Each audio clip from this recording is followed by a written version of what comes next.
நாடாளுமன்ற தேர்தல் பணிகளை மேற்கொள்வதற்காக 4 குழுக்களை அமைத்து அதிமுக பொதுச் செயலாளர் எடப்பாடி கே பழனிசாமி அறிவிப்பு வெளியிட்டுள்ளார். இது தொடர்பாக வெளியிட்டுள்ள அறிக்கையில், நாடாளுமன்ற மக்களவை பொதுத் தேர்தல் விரைவில் நடைபெற உள்ளதை முன்னிட்டு அதிமுக சார்பில் தேர்தல் பணிகளை மேற்கொள்வதற்காக தொகுதி பங்கீட்டு குழு, தேர்தல் அறிக்கை தயாரிக்கும் குழு, தேர்தல் பிரச்சார குழு, தேர்தல் விளம்பர குழு ஆகிய குழுக்களை அமைத்து அதிமுக பொதுச் செயலாளர் எடப்பாடி கே பழனிசாமி அறிவிப்பு வெளியிட்டுள்ளார். தொகுதி பங்கீட்டு குழுவில் கழக துணை பொதுச் செயலாளர் கே.பி. முனுசாமி, கழக பொருளாளர் திண்டுக்கல் சீனிவாசன், கழக அமைப்பு செயலாளர் தங்கமணி, கழக தலைமை நிலைய செயலாளர் எஸ்.பி. வேலுமணி, கழக அமைப்பு செயலாளர் பெஞ்சமின் ஆகியோர் இடம்பெற்றுள்ளனர்.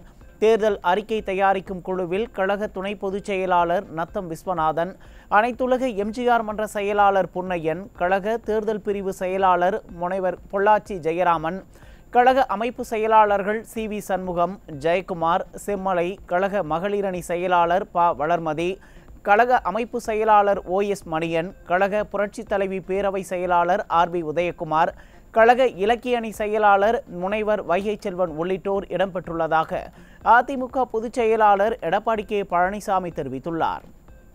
இதையடுத்து தேர்தல் பிரச்சார குழுவில் கழக கொள்கை பரப்பு செயலாளர் டாக்டர் தம்பிதுரை, கழக அமைப்பு செயலாளர்கள் செங்கோட்டையன், தளவாய் சுந்தரம், செல்லூர் ராஜு, தனபால், கே.பி. அன்பழகன், காமராஜ், கோகுல இந்திரா, உடுமலை ராதாகிருஷ்ணன், கழக எம்ஜிஆர் இளைஞரணி செயலாளர் சிவபதி ஆகியோர் இடம்பெற்றுள்ளனர்.